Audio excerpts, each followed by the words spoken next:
A Baltimore man facing attempted murder charges accused of a revenge shooting of two squeegee workers. Fox 45 News questions what the city council is doing to get squeegee kids out of city intersections. FBI data reveals just how bad the officer shortage has become. Fox 45 News examines how it got to this point and what can be done to increase enrollment and retention. A fight at Perry Hall High School lands a student in the hospital and a building in lockdown mode, days after another fight at the same school. Fox 45 News explores the community's calls for improved student safety. Live from WBFF in Baltimore, this is Fox 45 News at 10. Good evening, everybody. I'm Mary Bubala. I'm Kai Jackson. Fox 45 News is demanding answers from city leaders about what they're doing to keep drivers and squeegee kids safe. It comes after a story Fox 45 News first brought you last night. A man accused of shooting two squeegee kids. Charging documents say he shot them because the squeegee kids stole thousands of dollars from his mom using a cash app. Now, the city is dealing with the squeegee crisis while police are hundreds of officers short. Live team coverage tonight of these big problems facing Baltimore. Jeff Abel digging into some new data from the FBI showing just how short-staffed BPD really is. We begin with Keith Daniels, who pressed city council members for answers about squeegee kids. Keith, what did they tell you? Well, Kai, we caught up with some council members at a public safety hearing here at City Hall. And tonight it's the chair of that committee who demanded answers from us instead of offering solutions and answering one of our questions. At Baltimore City Hall, appreciate the report. A public safety meeting.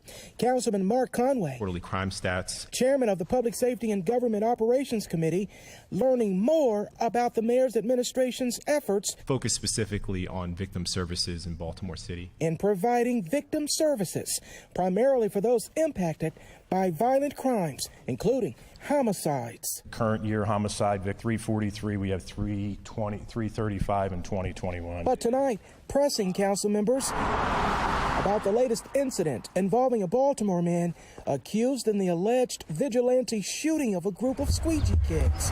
A violent incident that once again reignites the issue of squeegee workers. One of the questions for council members for the safety of motorists and squeegee kids, should the corners be cleared immediately, given the latest incident that police say happened? Wait, what? That question put to Conway. How would we clear the corners? You tell me. I mean, you asked the question. I want to make sure I understand what that means. How do you clear the corners? Removing the squeegee kids from the corner? How do we do that? I don't know, Councilman. How do you do that? Well, I think that's not for me to decide. Well, that's for you guys to decide. Well, you asked the question, and it seems like a good idea, if only except you can't just remove people from corners. For decades, young people, mostly black teenagers, have congregated at downtown street corners washing windows for tips. Some drivers calling them a nuisance, performing an unwanted service, leading to conflicts. Supporters of the squeegee kids say they're just trying to make an honest dollar, with opportunities in their communities extremely limited. Still, pressing council members about what to do about the kids with squeegees. Is it time now to remove them from the corners now? Yeah, well, if we're going to remove them from the corners, we're going to move everybody from the corners, right? How long will people in Baltimore have to wait before something is done about the problem, though? Well, it's not like we're not doing anything. Again, we're trying to get the right solutions in place. It's not like nothing's happening. So things are moving forward. How do you remove these kids from the corners? You can't just arrest them. And I think we had a long hearing, 4 hours long before, that's not really an option. Well, we took the same questions that we had here at the hearing to other council members who were not present. We emailed those questions. We're still waiting for responses. Meantime, we'll still push for answers. Well, live tonight at City Hall, Keith Daniels, Fox 45 News. Keith, thank you. Fox 45 News also sent several questions to Mayor Brandon Scott asking, are you failing to see there is a problem on these corners, both for motorists and these kids? Why you're letting kids cause havoc in the city? If you can't handle if you can't get a handle on squeegee kids, how can you get a handle on crime facing the city? And what's your reaction to the man accused of shooting two squeegee kids after his mother was robbed in an apparent scam? Well, the mayor responded to all 4 of our questions, and you can find those responses on our website, which is foxbaltimore.com. We'd like to hear from you as well. Do you think and trust Mayor Brandon Scott to get the squeegee situation under control? So far, 99% of you who voted say no. You can head to foxbaltimore.com/vote to weigh in. Well, there are laws in place to keep squeegee kids off the streets, but Mayor Scott is not enforcing them. One law states a person can't stand in a roadway to solicit a ride, employment, or business from a driver. Another statute targets aggressive soliciting, like blocking a driver, obscene language, or intimidation. Now, Police Commissioner Michael Harrison addressed those laws on WBAL radio this morning, saying there is not an easy answer. There are a lot of nuances to that. So there is no just yes or no. And while there are laws on the books, don't forget, the way to enforce it has caused the police department problems. And that's what we are working on now with the collaborative, trying to figure out the appropriate constitutional way to enforce it. The commissioner is referring to the fact that panhandling is protected speech under the First Amendment. However, legal experts we have talked to say squeegee kids' actions often go beyond what the law protects. The Baltimore Police Department is using hundreds of hours of overtime to have officers sit at known squeegee corners. Police say there's no end date for the patrols, even though the commissioner himself has called the practice unsustainable. It is not sustainable because our manpower doesn't allow us to do that, because there's so many other serious things that we have to respond to and that we have to be in places to prevent. And so we can't sustain this indefinitely. Officers are working overtime to deal with the squeegee kid issue as the department struggles to fill hundreds of open positions. And tonight we're getting a new look at just how serious that situation is. Jeff Abel continues our team coverage with new data from the FBI. Jeff, what did you find out? Well, Kai, right now there are 141 fewer police officers patrolling these streets than there were at this time last year. Some experts fear we are heading toward a crisis that we may never recover. In this city's crime fight, there are fears that Baltimore could be facing a perfect storm. With violent crime racing toward historic levels, the dwindling number of crime fighters is making history too. Baltimore has more crime than the police can handle, and they can't recruit new cops because nobody wants to do the job. In fact, the newest numbers from the FBI show the number of sworn police officers in Baltimore has declined every year for the past decade. In 2013, the city employed more than 2,800 police officers, and every year since, the numbers have declined. Today, there are 2,197 officers fighting crime. That's a drop of almost 700 officers from a decade ago. That means there are only 3 officers for every 4 that the city used to have, and yet crime is getting out of control. This is a chance to be a part of the greatest comeback story in America. The city has struggled to recruit new officers. Earlier this year, the city added a $5,000 signing bonus to the $60,000 starting salary. But it's hardly enough to attract more officers than the city is losing. In a statement, the president of the police union wrote today, the retention efforts are non-existent and the recruitment efforts are a sham. Baltimore, you need to demand that this undercover defund the police movement by the police commissioner and mayor end now for all of our safety.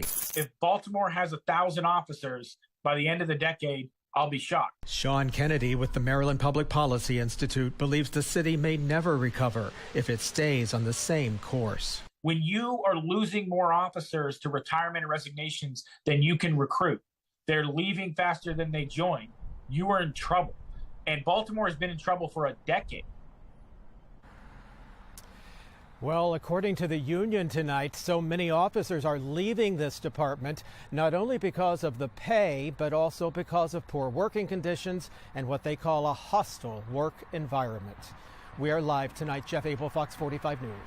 Jeff, thank you. Well, as the Baltimore City Police Department struggles with staffing shortages, Johns Hopkins University is working to create its own police department. The officers would have the powers of a Baltimore City police officer. They would patrol the university's 3 campuses and respond to crimes like theft, robbery, and burglary. City Council was supposed to hold a hearing on the new department, but it was canceled.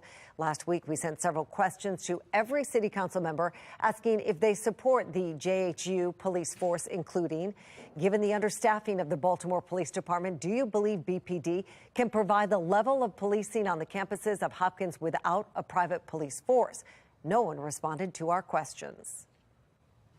Well, leaders in Baltimore also stayed quiet on some of the big questions surrounding safe streets. Fox 45's Mackenzie Frost shows us what's going on from the accountability desk. We're starting right now with City Hall because a couple of times a week the city spending board gets together and reviews contracts between companies or nonprofits and the city of Baltimore.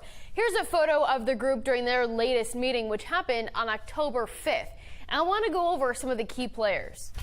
City Council President Nick Mosby, he's one who chairs this entire spending board. But then we have the mayor, DPW Director Jason Mitchell, Comptroller Bill Henry, and then we have the city solicitor, Jim Shea. You can see them all sitting next to each other, and this happens every couple of weeks while they talk about these contracts with the city. And that makes it even more questionable when we hear that some of these leaders don't talk to each other, especially when we're talking about contracts with a program the mayor hails as Baltimore's flagship violence prevention program. And that's the Safe Streets program. And remember, it wasn't that long ago that we heard Mayor Scott say that no one in his office told the council president about changes coming to this program, even though that meant changes to the contracts. Here's what both of them said not too long ago. My team nor myself was provided any prior briefing on the restructuring of Safe Street. So is the council president lying? I can't speak to the council president, but I know myself personally, I spoke to members of the council about a restructuring of Safe Streets in specific areas. Who? Multiple council members. Despite these two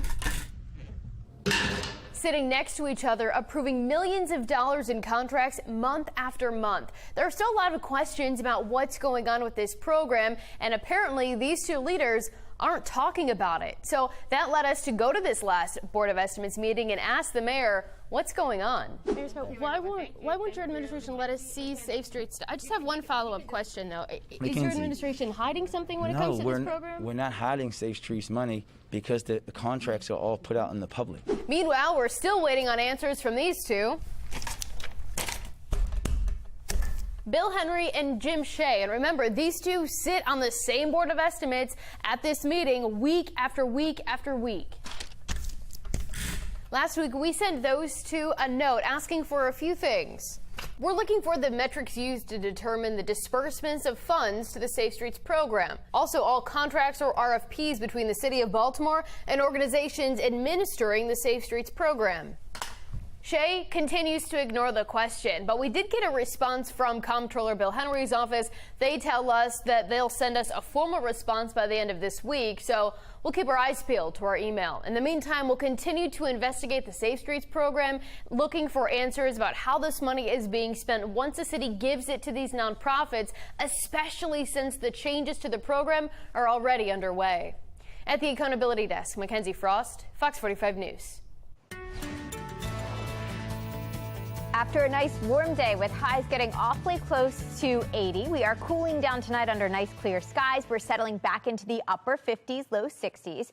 And then we're looking forward to another bright and sunny day tomorrow. Tomorrow's actually going to be very similar to what we enjoyed today. We've got another round of sunshine. Temperatures will start off cool in the morning, but they quickly warm through the 70s and into the mid 70s for at least one more day. After that, I'm tracking some changes with our next weather maker. I'll explain what that means for your weekend in just about 15 minutes. Back to you. Next on Fox 45 News at 10, sitting down with candidates for Congress, how two Republican challengers want to see the city tackle violence and the squeegee crisis. Tonight, Democratic candidate for governor Wes Moore addresses his $21,000 water bill as Fox 45 News continues to dig into DPW mistakes that have resulted in similar bills for viewers who call us for help. A Baltimore County student assaulted on the very day one candidate for county executive pleads for school safety. The latest outbursts of violence and concerns from parents, that's at 10:30.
In your Vote 2022 coverage, Fox 45 News is sitting down with the candidates you'll see on the ballot in November. Today, our Mackenzie Frost sat down with the Republicans running for the 2nd and 3rd congressional district seats. She pressed them on the squeegee kid problem in Baltimore. The city has created a situation in which you have squeegee kids on the corners, you have police officers who are watching them. We have created a sense of lawlessness in this city. When you tell people it's okay to break the law, when you tell people that you're going to defend them as they break the law, guess what they're more inclined to do? To break the law. It's our job as adults in the room to make sure that we don't put them in an environment that is unsafe. For the city of Baltimore to allow so many young people to do this is completely, it's ridiculous, it's asinine. I think the root cause of all of this is people see no hope. The intersection of where all the squeegee activities happening is, for the most part, right across from the police station in downtown Baltimore City. I think it's in everyone's best interest that police encourage the kids to go do more productive things. Well, President Joe Biden is campaigning for Democrats running in tight midterm races. His message, Democrats' long-term economic policies will work and they are paying off. Made in America is no longer a slogan. It's a reality. Meanwhile, Republicans argue Democrats are soft on immigration, bad for inflation and gas prices, and weak on crime. Why is crime at a level it hasn't been in 20 years? Because Democrats defunded the police. They elected woke DAs who don't believe in putting people in jail. Plus, new Labor Department data is showing the job market is starting to cool. We'll have more on that and the president's mass marijuana pardons coming up at 10:30. Democratic candidate for Maryland Governor Wes Moore is addressing water bill issues in Baltimore City. Fox 45 News first broke this last night of an outstanding $21,000 water bill for his Baltimore home. Now he says it has been taken care of, and he'll work to address water billing issues in Baltimore. We paid our bill and took care of it, and we are going through the process right now of being able to check for accuracy on the billing. But it is important that there is measures of transparency, that people know on a timely basis which bills are due, and then that we're giving people the opportunity to be able to take care of it quickly, as we were able to do. And I'm thankful that we were able to do it. But it is something that I know that a lot of families are struggling with. Fox 45's Amy Simpson is looking into the history of water billing problems in Baltimore and whether this is another example of the years-long issue. It's a complaint we hear often. Maybe it's happened to you or even a neighbor here in the city. Baltimore residents opening that water bill to see a balance that they think is impossible for any one family to reach. Admire and respect. Add gubernatorial hopeful Wes Moore to the list. Who's want to pay this? Of Baltimore residents and homeowners who've been faced with a water bill in the thousands. This stone mansion in the city's Guilford neighborhood, which real estate listings describe as an 8,600 square foot, 6-bed, 7-bath property. This video online giving a bird's eye view of a backyard pool and patio. News broke yesterday this home owned by Wes Moore, the Democrat on next month's ballot for Maryland governor. Went nearly a year and a half without paying the property's water bill, racking up an outstanding balance of $21,200. $21,000. I mean, no one's using $1,000 a month of water.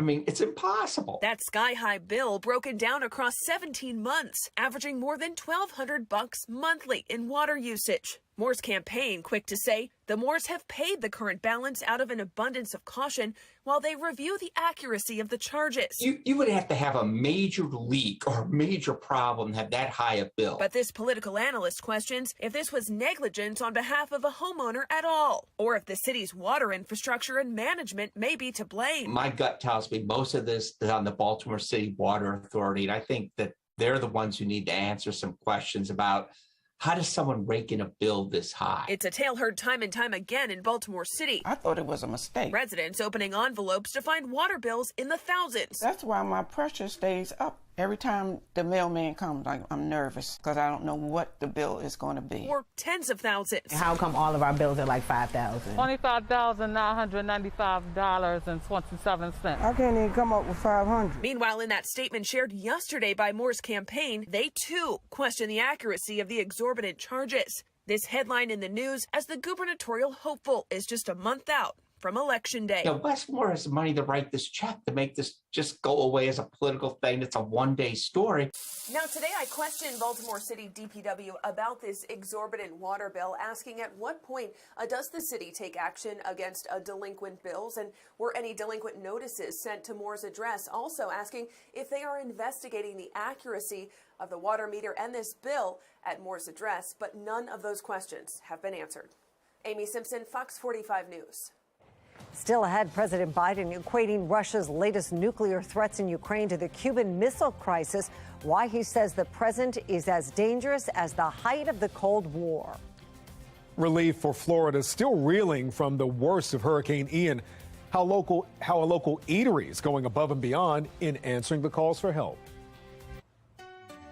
And we ended up reaching a very warm 79 degrees today. And guess what? We'll do it again tomorrow. But after that, I am tracking some cooler changes just in time for the weekend. I'll explain when we could see our first frost and where of the season in just a couple of minutes.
Well, hundreds of thousands of people in Florida are still feeling the effects of Hurricane Ian, including power outages, no safe running water, and damaged homes, or absolutely destroyed homes now more than a week after the storm hit. More than 100,000 people are still without power, and people in 22 counties still have to boil water so they can drink it. Some of the hardest hit areas are taking steps toward normalcy. In Naples, students returned to school today for the first time in over a week. You got to go to school, get back to regular routine, and it helps parents out.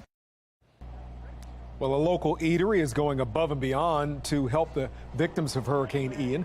Holly Poultry on Wicomico Street in Baltimore loaded up a semi-truck with 25,000 pounds of chicken to provide meals for families cleaning up in Southwest Florida. Now, that chicken is coming both in the form of pre-made meals and also frozen meat. The shipment includes water and supplies for those families in need. I want them to know that you are special A mother shares her grief with Fox 45 News after police say her estranged husband, a former Baltimore City police officer, killed her son. How she remembers that day. Plus, the Hunter Biden investigation takes a very serious turn. Reports criminal charges could be the next step. Who would be responsible for pursuing the case further? Coming up.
Fox 45 News is investigating the crisis in Baltimore County classrooms after Perry Hall High sees a second fight, a big one, in 8 days. That's right. Today's incident put the school on a brief lockdown. Last Wednesday, a juvenile was arrested because of a fight at the school, and video of that fight shows one girl carrying a baseball bat trying to defend herself. Rio Creighton explains Perry Hall High isn't the only school dealing with violence.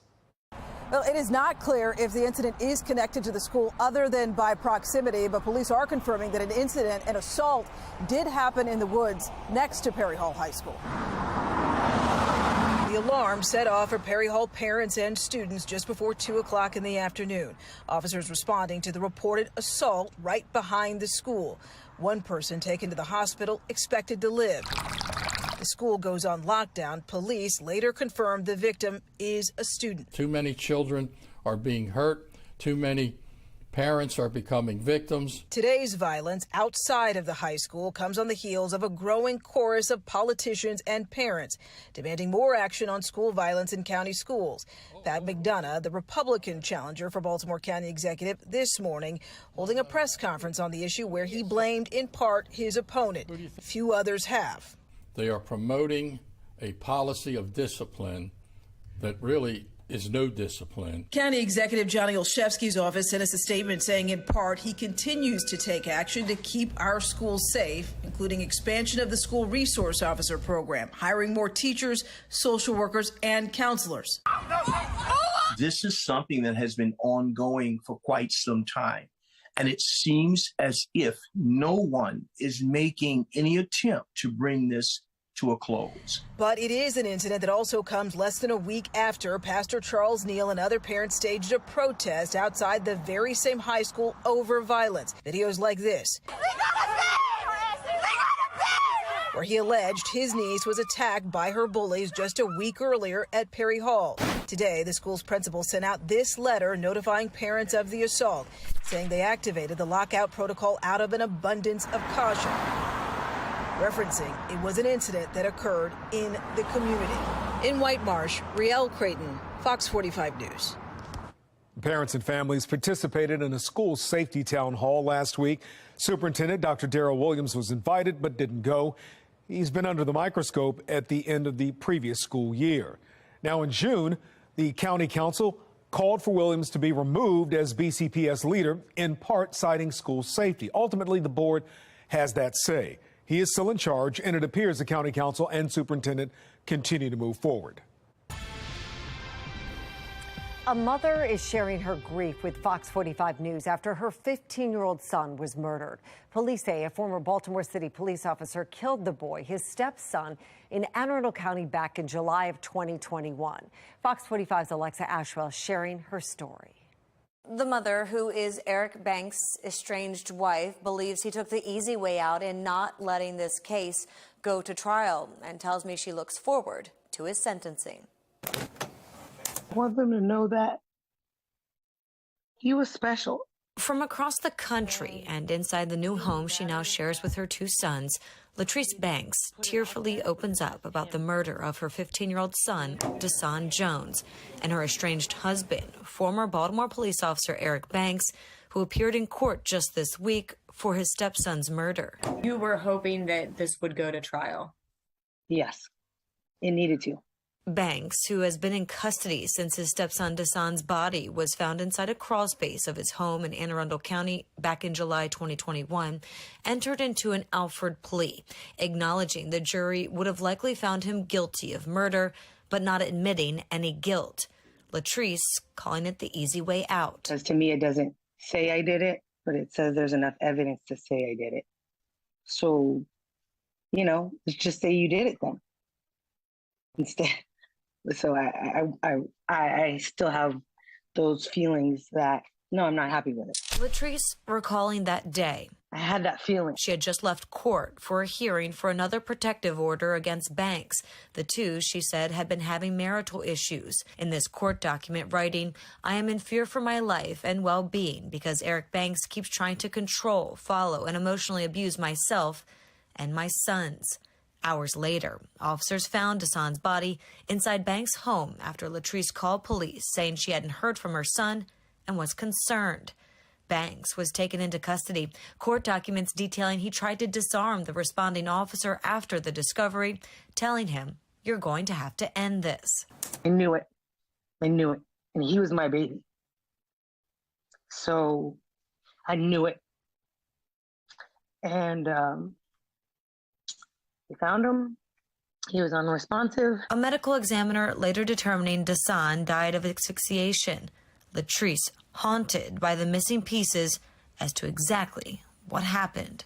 Yes, because we don't know. We only know that, what the medical examiner said. A mother left now with only the memory of her firstborn child, a young man filled with much love and promise. Dasan's light and his love and his caring, kind heart will live on. The mother says she has started a foundation for children who are victims of child abuse in honor of her son. As for Banks, he's scheduled to be sentenced December 9th. Latrice Banks says she'll be there. Alexa Ashwell, Fox 45 News. A new law targeting dirt bike riding and stunt driving Mayor Brandon Scott signed on Monday will go into effect less than 30 days from now, but its passage doesn't seem to be deterring people from riding dirt bikes. Take a look at this dash cam video from Greenmount Avenue. This was taken just hours ago. A Fox 45 News photojournalist captured the video. He says there were 20 to 30 bikes on the street passing him by. Now, Fox 45 News has been pressing city leaders on how they plan to enforce this new law. Councilman Yitzi Schleifer told us he hopes it serves more as a deterrent. You can find more on what some of the other leaders say on our website, foxbaltimore.com. A group of people experiencing homelessness are protesting after Baltimore City orders them to leave the area where they have set up tents and boxes under the JFX.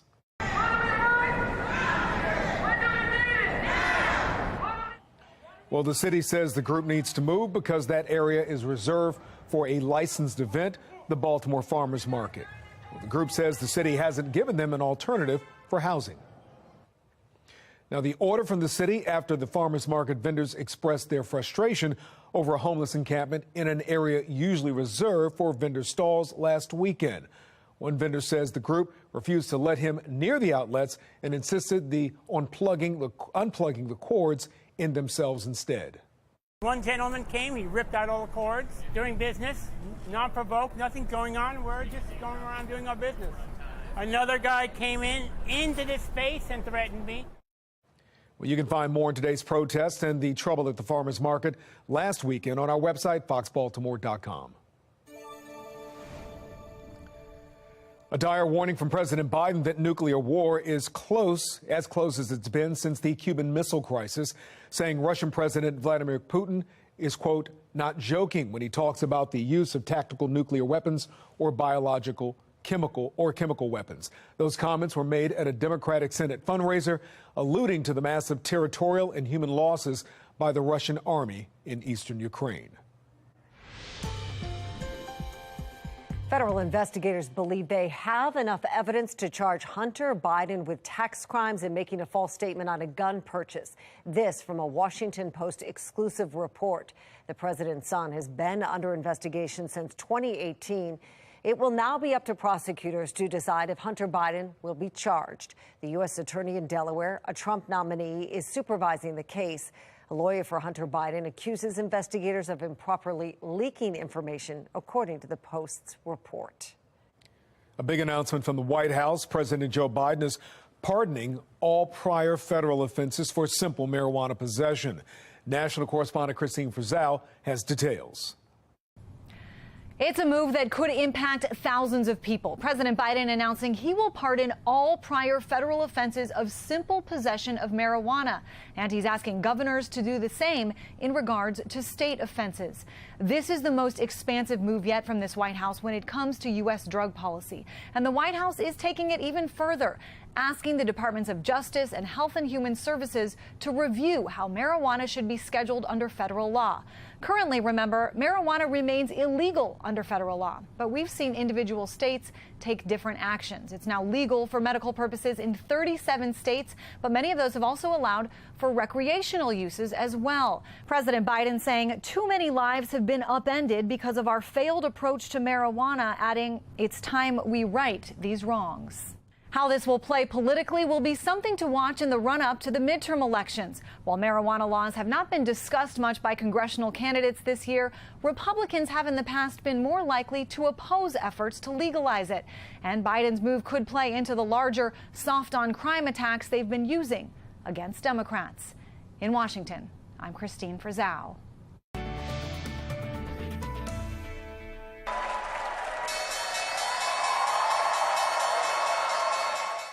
Well, the week started with a two-day rally. Now it's run off two straight losses. The Dow losing nearly 350 points, the S&P 500 losing a percentage point. Investors await the Friday jobs report. And tomorrow's report will be a big one, and that's because the Federal Reserve is dead set on stopping inflation through higher interest rates. Such actions are designed to bring down demand, which could result in layoffs. Back in August, Fed Chair Jerome Powell laid out the plans. That we must keep at it until the job is done. History shows that the employment costs of bringing down inflation are likely to increase with delay as high inflation becomes more entrenched in wage and price setting. New applications for unemployment benefits went up last week, suggesting the job market is cooling. According to the Labor Department, jobless claims rose by 29,000 last week, hitting 219,000. Jobless claims generally reflect layoffs, which have stayed close to pre-pandemic averages for most of the year. Well, a woman preyed on by a would-be thief when he goes out for the cash, an all-out brawl. Next, in Maryland's Most Wanted, the manhunt for a fugitive as another crime is solved. And we're looking at one more very warm day ahead of us with highs in the upper 70s. But after that, I'm tracking a big cool down that will take us into the weekend. I'll explain the reason behind the cool down and when we could see some frosty conditions at night in just a couple of minutes on Fox 45 News at 10.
We had a much nicer day today. The sun was back, temperatures warmed into the upper 70s, and we're actually starting to see some patchy fall colors. Here's a latest update on our fall foliage outlook that just came out today, actually, showing all that bright yellow now across central parts of Maryland. That means patchy fall colors are starting to appear. If you want to see some of the more vibrant reds, oranges, and yellows, you've got to travel a little further west to extreme western parts of the state. It's going to take a little longer for that to happen here. Right now, we are just looking at clearing skies and cooling temperatures. We're falling back into the upper 50s. Tomorrow's going to be another nice warm day with highs in the upper 70s. But then I'm tracking a cold front tomorrow, and that's going to bring us another blast of some cooler temperatures just in time for the weekend. But we are remaining rain-free, even as this cold front slides through. That's our next weather maker. It's not going to send us anything in terms of rain. But look at what's coming in behind it. See that blue stuff? That is frost and freeze, advisories and warnings to the west. Eventually, we'll actually see the concern for our first frost as we get into the weekend behind this front. In advance of it, though, our numbers are going to warm. It's going to be nice and mild again tomorrow, even as this front passes through. Not much is happening. Maybe a few extra clouds, but that's really the only thing that happens as that front passes through. Now, behind it, winds are going to be picking up and temperatures are going to come crashing down, and it's going to be much colder as we get into the weekend. But first, tomorrow, it's still going to be nice and warm before that front arrives. Temperatures will warm into the mid-70s. Little breezy with winds gusting in from the west at about 20 miles an hour. But then our winds start to come in from the north on Saturday, and that's what's going to bring in that much cooler air. Now, most of us will start the day off in the 40s, but if you're out in Carroll County, north and west of Baltimore, I think you could get into the low 30s there for the first time this season. After that, it's a cool day for everyone, with high temperatures only making their way into the upper 50s to near 60. And then we stay cool for the rest of the weekend. And this includes Sunday night. If you're headed out to the Ravens game at M.T. Bank Stadium, be prepared. It's going to be a cool one. Under clear skies, temperatures will be falling into the low 50s throughout the game. And if you're wondering, is it going to stay warm? Is it going to get cool? What can we expect for the rest of the month? Well, according to the Climate Prediction Center, we're included in this bright blue, and that means our temperature outlook that takes us all the way through October 19th calls for below normal temperatures. And we can also see that coming up in our 7-day forecast beyond tomorrow. After that, a quick cool down for the weekend that brings us into the 60s.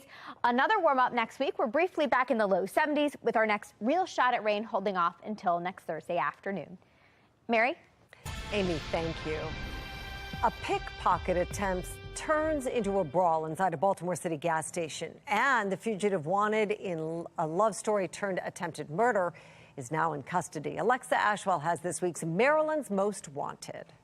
Investigators say this man, Nathaniel Henry Williams, waited until he found his perfect victim and then robbed her of hundreds of dollars in cash.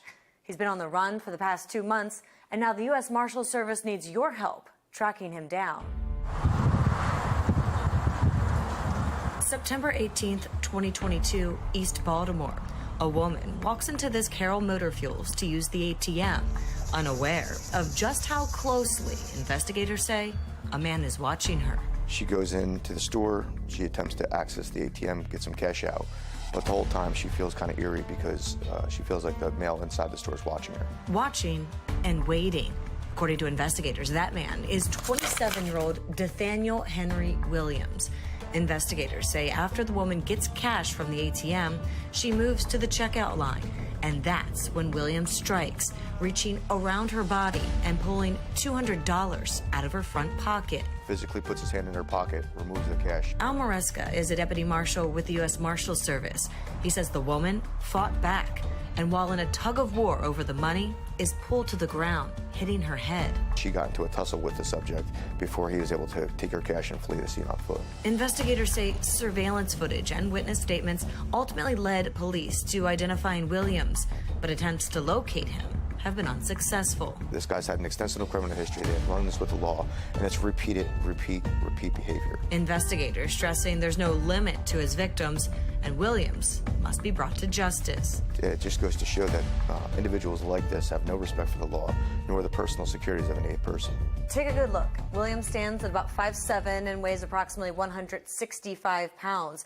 Investigators do believe he is still in the Baltimore region, so if you have any information to his whereabouts, you're asked to contact the U.S. Marshals Service. After months on the run, this fugitive wanted in a love story turned case of attempted murder is now in custody. According to the U.S. Marshals Service, Samal Chavez was arrested and taken into custody during a warrant sweep here in Baltimore. Chavez was featured on Maryland's Most Wanted back in May.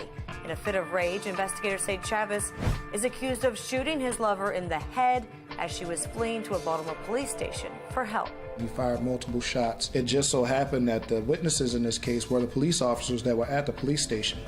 They heard the discharging of the firearm, ran outside. Thankfully, the woman survived and Chavez now in custody. If you recognize any of the fugitives on our board, including Williams, you're asked to contact the U.S. Marshals Service. The tip line number right here, 1-877-WANTED-2.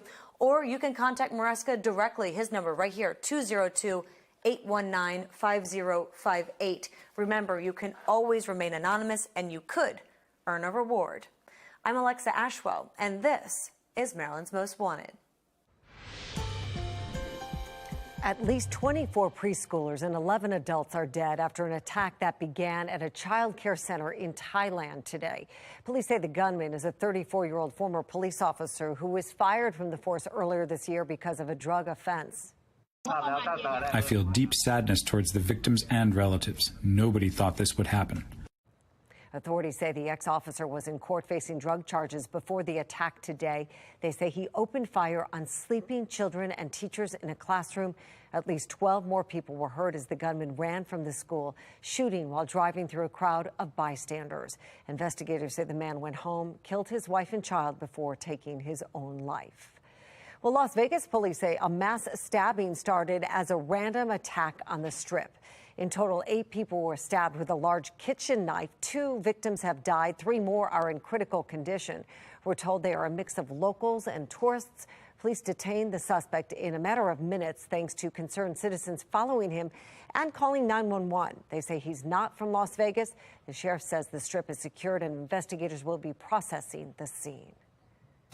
Ahead on the late edition, the pandemic and resulting worker shortages mean power is shifting from employer to employee, what they're demanding and how hiring managers now have to adapt.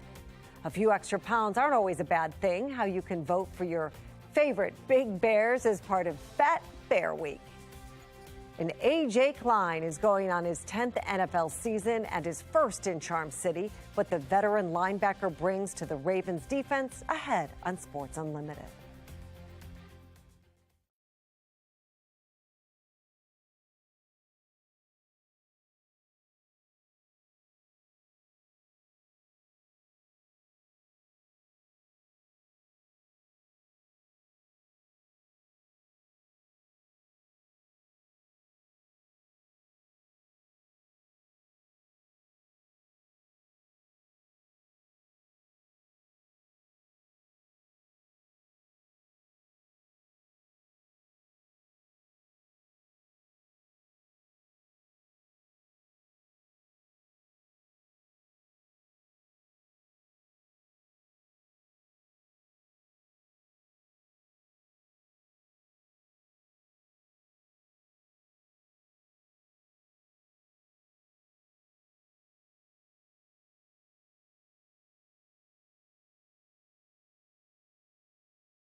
Sunday's game is a thing of the past, but of course the Ravens don't want to see something like that happen again. Twice in 4 games is enough. Now it's on to Cincinnati. No Rashad Bateman on the practice field for the second straight day. The second-year wideout still dealing with a foot injury. On a positive note, J.K. Dobbins and Gus Edwards practiced together for the first time this year. Both running backs suffered a torn ACL that caused them to miss the entire 2021 season. So you know who's happy? That's offensive coordinator Greg Roman. Oh, yeah, huge level of excitement. We had a nice round of applause today after Gus's first practice back yesterday. So great to have him back. The bus is back, and there's going to be trouble. Is that a song? No, that's not it. I'll have to look that one up, Coach. Veteran linebacker A.J. Klein has officially joined the Ravens, practicing with the team for the first time on Thursday.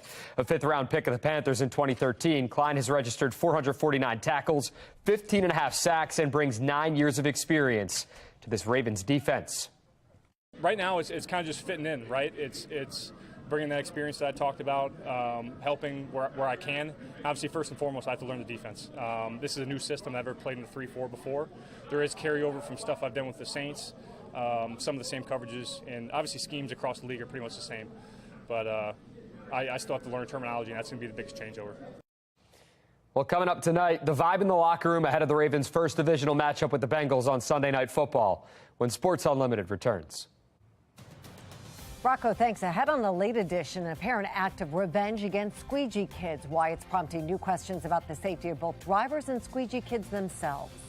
Plus, looking to safely take a dip in the Patapsco? Well, that might soon be a possibility. The encouraging signs from today's Inner Harbor report card.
Well, new tonight, a report on the efforts to clear pollution in Baltimore's Inner Harbor. The Waterfront Partnership of Baltimore releasing some new data on the progress in making the harbor swimmable and fishable.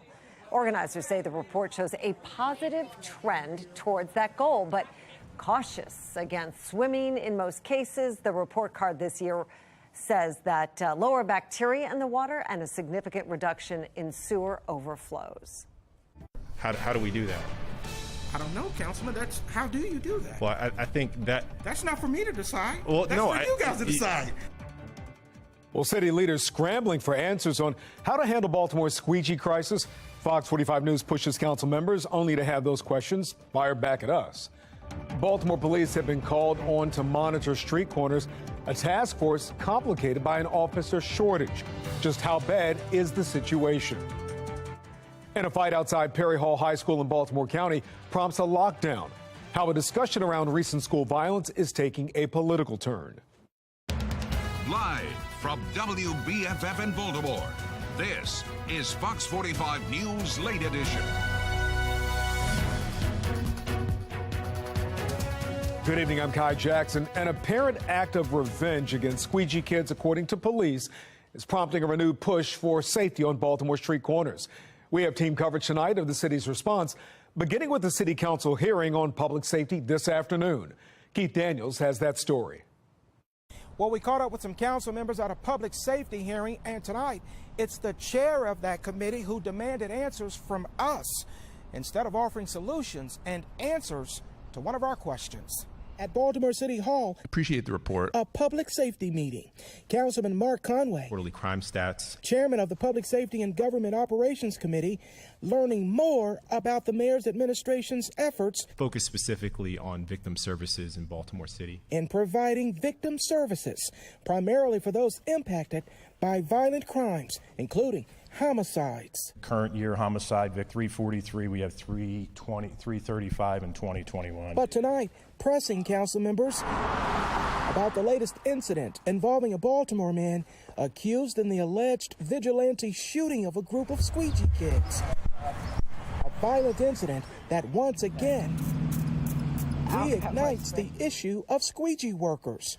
One of the questions for council members for the safety of motorists and squeegee kids, should the corners be cleared immediately, given the latest incident that police say happened? Wait, what? That question put to Conway. How would we clear the corners?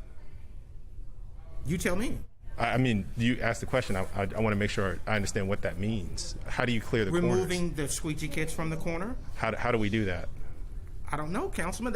How do you do that? Well, I think that's not for me to decide. Well, that's for you guys to decide. Well, you asked the question, and it seems like a good idea, if only except you can't just remove people from corners. For decades, young people, mostly black teenagers, have congregated at downtown street corners washing windows for tips. Some drivers calling them a nuisance, performing an unwanted service, leading to conflicts. Supporters of the squeegee kids say they're just trying to make an honest dollar, with opportunities in their communities extremely limited. Still, pressing council members about what to do about the kids with squeegees. It's time now to remove them from the corners now. Yeah, well, if we're going to remove them from the corners, we're going to remove everybody from the corners, right? How long will people in Baltimore have to wait before something is done about the problem, though? Well, it's not like we're not doing anything. Again, we're trying to get the right solutions in place. It's not like nothing's happening. So things are moving forward. How do you remove these kids from the corners? You can't just arrest them. And I think we had a long hearing, 4 hours long before, that's not really an option. Well, we took the same questions that we had at the hearing to other council members who were not present. We emailed those questions. We're still waiting for responses. Meantime, we'll continue to push for answers. At City Hall, Keith Daniels, Fox 45 News. Keith, thank you. There are a pair of laws in place protecting drivers from solicitation by squeegee kids. Police Commissioner Michael Harrison addressed potential enforcement of those laws on WBAL radio this morning, saying there really isn't an easy answer. There are a lot of nuances to that. So there is no just yes or no. And while there are laws on the books, don't forget the way to enforce it has cause the police department problems. And that's what we are working on now with the collaborative, trying to figure out the appropriate constitutional way to enforce it. Now, the commissioner alludes to laws that state panhandling is protected speech under the First Amendment, though legal experts we have talked to say squeegee work is different. Harrison is also growing frustrated with how the city is using police to monitor the intersections.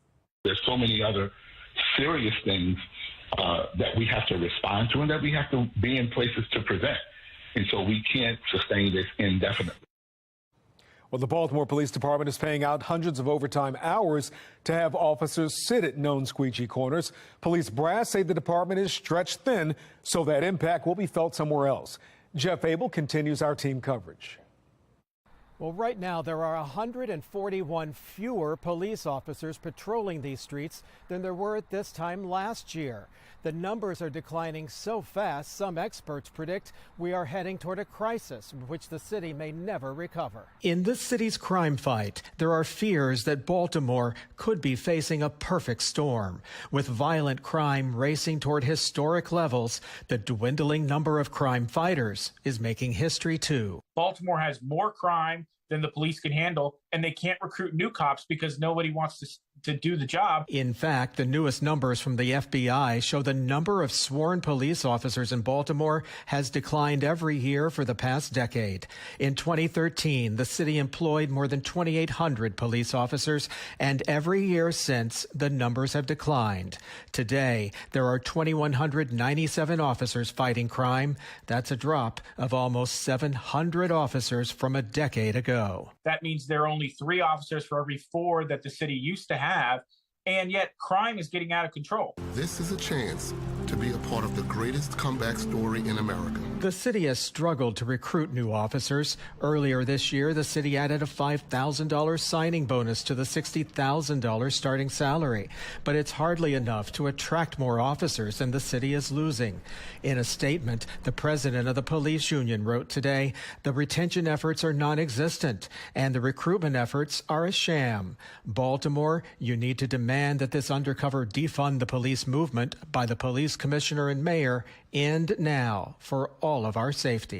If Baltimore has 1,000 officers by the end of the decade, I'll be shocked. Sean Kennedy with the Maryland Public Policy Institute believes the city may never recover if it stays on the same course. When you are losing more officers to retirement and resignations than you can recruit, they're leaving faster than they join, you are in trouble. And Baltimore has been in trouble for a decade. Well, according to the union, so many officers are leaving this department not only because of the pay, but because of poor working conditions and what they call a hostile work environment. Jeff Abel, Fox 45 News. Baltimore police confirm a 24-year-old man was shot outside Lexington Market downtown this afternoon. The victim is at the hospital and expected to make a full recovery. 565 people have been shot and survived this year. That's a jump of nearly 3%. Homicides are down from 2021 levels. One person is dead after motorcycle crashes into 2 pedestrians in Frederick. The other victim and driver are being treated at trauma centers. Officials say the motorcycle tried to pass a truck that was trying to parallel park when it clipped the truck and went onto the curb, hitting the 2 people at a bus stop. Well, after years of saving, Maryland parents are being told they don't have full access to their kids' college funds, how the state is trying to fix the problem, and why parents say the solution isn't enough. And we are looking forward to another sunny, warm day ahead of us with highs making their way into the mid and upper 70s. But this is it. After that, I'm tracking a big cool down for the weekend. I'll let you know exactly where our temperatures are headed in a couple of minutes on the Late Edition.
Here's a look at today's top trending stories. Number one, Maryland families unable to access their 529 college savings funds may have a temporary fix. At a town hall, the state unveiled support forms. Now, if someone fills out a form, that triggers a review of their account, but it's only been marketed as a short-term solution.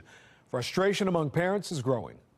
They've had auditors working on this for 6 months down at Intuition. Why do they need more money to manage this issue and problem? It's just, in my mind, it looks like, all the hallmarks of government waste. Well, Maryland 529 is promising another update at the end of the month. Number two, a protest this evening blocked the Gay Street ramp to the JFX after homeless people were reportedly told they had to move.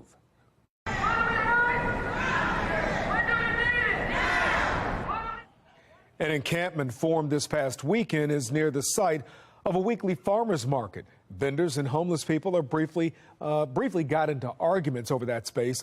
The market has permits to return this weekend. A high-stakes advancement of the Hunter Biden investigation. The Washington Post reports investigators believe they have enough evidence to bring charges. Who would make that call and what comes next? Bosses backing off. I'm Angela Brown in Washington, D.C. Job seekers are using their leverage for a better work-life balance. And look at how long this trend could last coming up.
A school fight forces a lockdown this afternoon near Perry Hall High School in Baltimore County.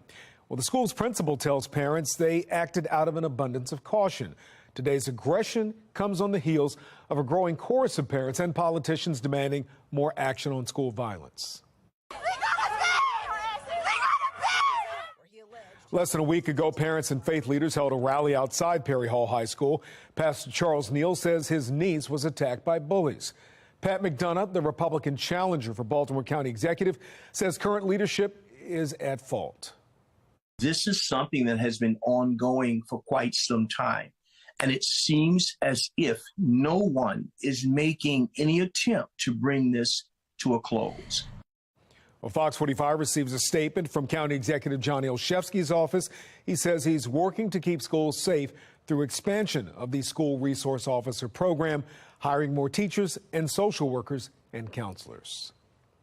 Well, federal agents reportedly believe they have enough evidence to bring tax and gun crime charges against the president's son, Hunter Biden. It's a bombshell report on the Hunter Biden investigation that launched in 2018. National correspondent Kayla Gaskins has the story. Well, now it's up to the U.S. Attorney for Delaware, a Trump appointee, to decide whether or not to prosecute Hunter Biden. But according to sources close to the investigation, the evidence is there.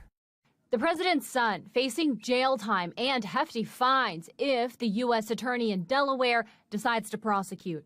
The Washington Post reporting Thursday that federal agents have gathered what they believe is sufficient evidence to charge him with tax crimes and a false statement related to a gun purchase. Well, on the firearms charge, lying on that form is punishable by up to 10 years in prison. Criminal tax evasion is punishable by up to 5 years in federal prison, a $100,000 fine, plus you have to pay back all of the taxes that you didn't pay. In a statement to NBC News, Hunter Biden's attorney, Chris Clark, writing, "It is a federal felony for a federal agent to leak information about a grand jury investigation such as this one.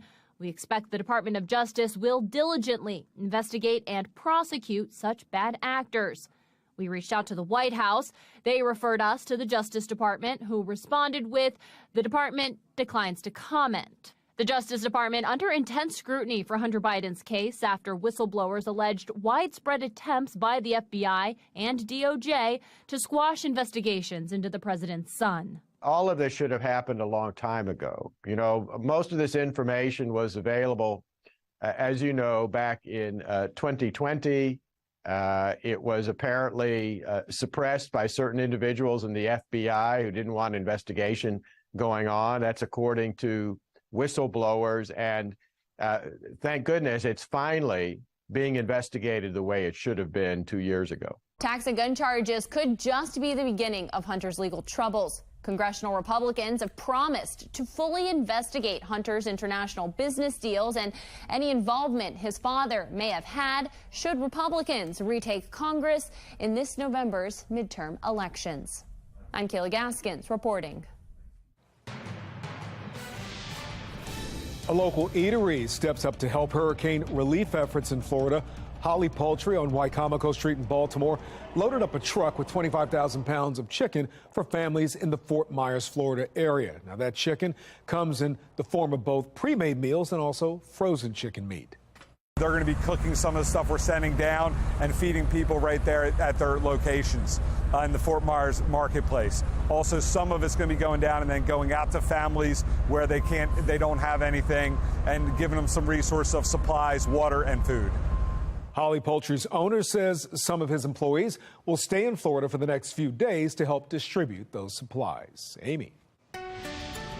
Very nice work they're doing there. And here at home, we've had a beautiful day. Finally, it looks like fall out there, and it's actually starting to look like it because we're starting to see some pretty colors pop up on our trees. And the latest fall foliage outlook is now in, showing that we're seeing patchy fall colors around central Maryland. To see some of the more vibrant colors, you've got to travel a little further to the west, where they are actually reaching the midpoint now of the season, seeing more vibrant colors out there.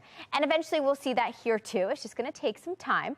Right now we are cooling down. Feels very fall-like tonight with temperatures dipping back into the upper 50s. But tomorrow's going to feel nice and warm again, with highs shooting back into the upper 70s for at least one more day before our next cold front gets here later tomorrow. That's going to cool us right back down again just in time for the weekend. We are remaining nice and dry, though, even with that front coming through. It's off to our north and west currently. Even as that sinks southward, not much is happening along it, and not much is going to happen here. You're probably not even going to notice it passes by. But you will notice a change in temperatures. First, we start off in the comfortable upper 50s tomorrow morning. We warm into the upper 70s to near 80 before that front gets here. That front will come through with a few extra clouds, but that's really the only thing you're going to notice. Clouds will stick around for your Friday evening and the first part of your Friday night. But as our skies clear, this happens. Temperatures fall and actually dip into the 30s. Some very cold temperatures expected there. Actually, we could see the potential for a little bit of a frost overnight Friday into Saturday morning. Temperatures for most of us starting off in the chilly low 40s. And then we head through Saturday afternoon. Yes, the sun is out, but it's going to be brisk with a northerly breeze, and temperatures will actually stay in the 50s. It's going to be a struggle to get out of the 50s as we head through the first part of the weekend. So enjoy the upper 70s tomorrow, because then we've got a cool down for the weekend. At least it stays bright and sunny for whatever you want to do outside. Perfect for all the fall activities. Low 60s on Saturday. That's the coolest day of the weekend. Temperatures will be warming back into the mid 60s on Sunday. Winds will ease up and that sunshine is here to stay. But if you're wondering, are the warmer temperatures going to make a comeback? Is it going to stay cooler? Well, according to the Climate Prediction Center and their 8 to 14 day outlook, we are included in this darker blue. That means a pretty decent chance, actually, that our temperatures will stay below normal as we head through mid-October. And this outlook actually takes us up through October 19th. In the short term, we can actually see that cool down coming. Tomorrow's the exception. Tomorrow's still very warm with highs in the upper 70s. But after that, it turns cool for the weekend with highs back in the 60s. We stay in the 60s through Monday. After that, we're back in the low 70s Tuesday and Wednesday. We stay sunny and rain free, but then I am tracking that next chance for rain by late Thursday.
From quiet quitting to flexible hours, the pandemic is reshaping what job seekers are demanding in the workplace. Angela Brown explains how employers are working to adapt. This is something you may not have seen before the pandemic. Companies openly advertising work-life balance in their job postings as a perk. We caught up with Mallory Young walking to work. She believes more managers are actually following through. People are acknowledging that we have lives outside of work.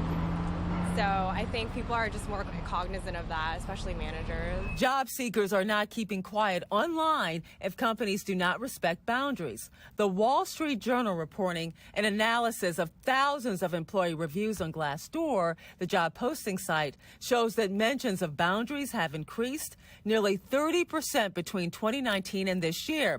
And 3 out of 4 comments about how employers treat boundaries were actually negative. Mark Bellino from the Price College of Business says conversations about boundaries need to happen during the recruitment process. Am I going to be available on weekends? Am I going to be expected to answer emails after hours? And make sure that both parties are sort of on the same page. While Bellino believes more managers are respecting boundaries, it may not last. When sort of the labor market corrects and there aren't so many openings, then companies start cutting back on that. But workers may fight to keep from losing ground. A Paro research study found that work-life balance is more important than compensation in 2022. If you're allowed to find joy outside of the workplace, I think that actually makes you better when you come back to work. A new report suggests the number of people looking for a job is still very high. The University of Potomac analyzed data from Google Trends and found Google searches for remote work hiring immediately, and that's the key word, immediately, has increased by 262% since 2021. In Washington, D.C., I'm Angela Brown. To let them score or not let them score? That was the question Sunday against the Bills. Some clarification on one of the plays which decided the game.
Well, finally tonight, how about some love for the big boys? Fat Bear Week, not my words, this is what it's called. Boating is officially underway, folks, pitting some of Alaska's biggest bears against each other. That's where they have the Kodiaks, the Grizzlies. Well, this week is a celebration of our friends with a little more cargo. The fat, by the way, makes this winter's hibernation more comfortable. If you'd like to cast a vote for your favorite fat bear, go to explore.org/fatbearweek. Now, a champion will be crowned on October 11th. I'm assuming they'll give them that crown from a distance. That's all for us on the late edition. I'm Kai Jackson. Here's Rocco DeSangro with Sports Unlimited. Rocco. Kai, I don't even know how to follow that up, man, honestly. But I'm going to do my best going forward. Sunday night, under the lights of M&T Bank Stadium, all eyes will be on the AFC North. After suffering their 5th straight home loss dating back to 2021, the Baltimore Ravens are in bounce-back mode against a divisional rival from Cincinnati. The Bengals embarrassed the Ravens a season ago, putting 41 points on the board and winning both meetings between the two teams. And while this team hasn't forgotten, They're not looking to bring up the past, but instead wearing the all-black unis. Baltimore is looking ahead to Week 5. Yeah, I love night games. I love primetime games. I love wearing the black.